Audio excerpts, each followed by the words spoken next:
good or it's bad. I am saying from the day that it was done and the day after, once I returned home, I was asked questions about the procedure and the process. And I had had a polygraph done once before, back in the 80s.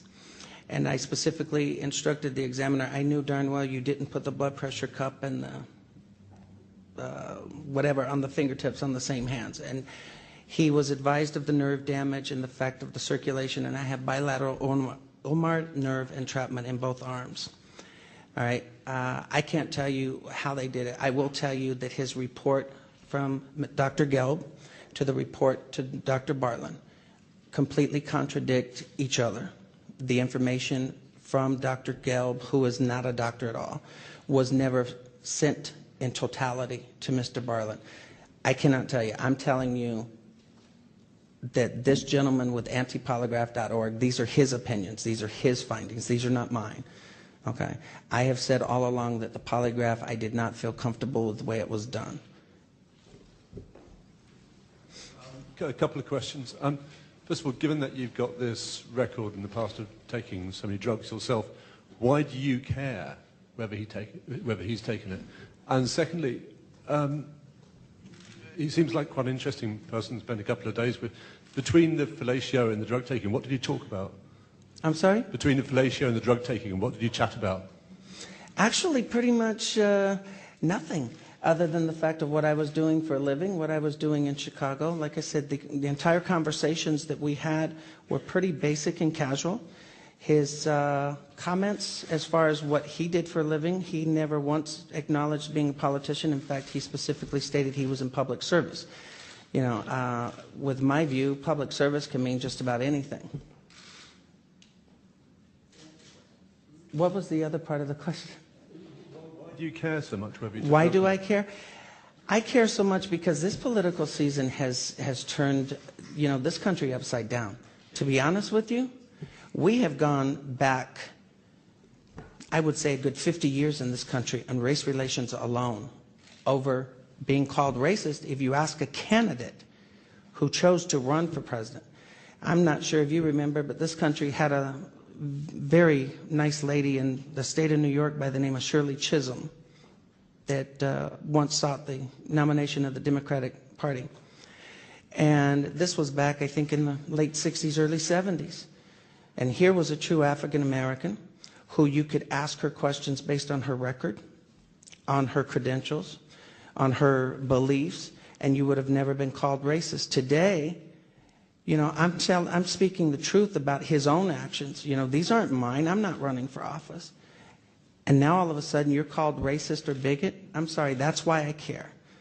You have to face the facts. Somebody's going to have to ask him, or are you going to wait until, you know, the election's over and then start vetting your presidential candidates?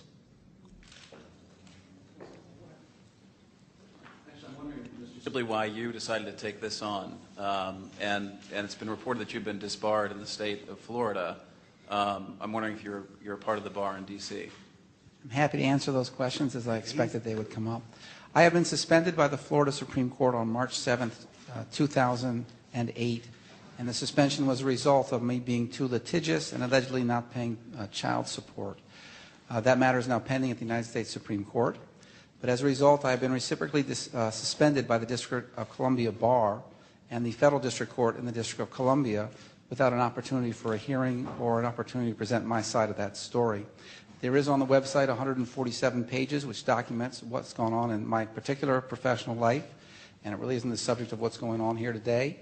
But if you're curious, you know, it's a good read, and I encourage you to read it. Is it fair for me to inquire about the kilt also? You certainly can. I know it may seem odd to you, but I don't know why men wear pants. But I think it's a function of male genitalia size. And if you're normal to small, pants probably aren't uncomfortable. But those of us at the other end of the spectrum find them very binding. Excuse me, can I say something on your question to the kilt? Actually, I asked him to wear a suit and tie, and he says, "Why should he be uncomfortable?" And I said, "Because you're paid to be uncomfortable. Look at me." A little more seriously, though, I mean, it's just, I mean, at a very human level here, it's obviously you have tremendous credibility problems, including fraud and deceit. There are questions about you. It's very hard, I think, for probably some of us in the audience to take this whole situation seriously. So the question again is, why are you doing this, and how can you expect us to take this seriously? I'm glad you asked that, and I'm going to tell you how I expect you to take it seriously. I expect you to ask me questions, and I expect you to do your job and actually find facts as opposed to looking at Daily Kos or Fire Dog Lake or Huffington Post or all of these pro-Obama sites that are putting and twisting. Sir, I have not hidden from anything I have ever done in my life. Never. You can go back to the judges in any one of my cases, and they will tell you I have never wasted a taxpayer dime on a trial or even a preliminary hearing. If I did it and I got caught, I said I did it, okay? And I understand you asking about my credibility. You know what? My crimes were 20-some-odd years ago, with the exception of the alleged crime in 2001, which I have not ran from, even though I'm being portrayed as hiding and running. I'm not, okay?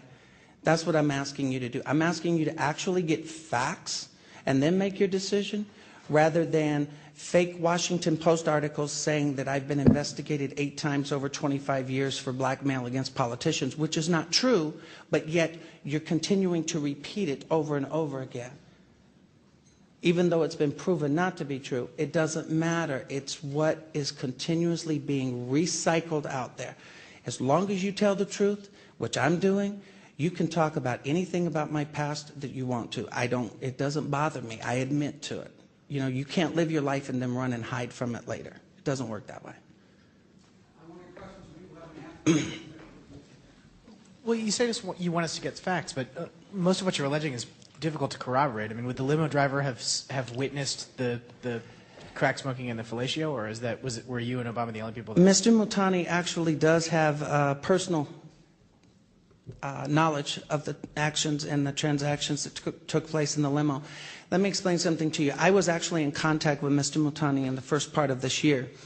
Since posting the YouTube video and the vicious attacks on the internet and the allegations that are constantly circulating out there that nobody bothered to fact check before they continue to post them, this driver has decided, and his family's decided, it's like all of a sudden they want to, disappear. It's my understanding that Mr. Multani's family was in Tupelo, Mississippi, as recently as 3 weeks ago. I do know that there were public records at one time, and where those public records have disappeared in a couple of weeks, because we had a private investigator down there actually going through public records that were verified just 2 months ago, and now all of a sudden they're not there. There's a few questions. One, would you make all of your financial records available to the public and to reporters? I mean, I guess a lot of us probably feel suspicious of the way you finance a National Press Club event, the way you pay for a private investigator to go to Tupelo, Mississippi. I have no problem with that whatsoever in posting my financial records. And a follow-up question.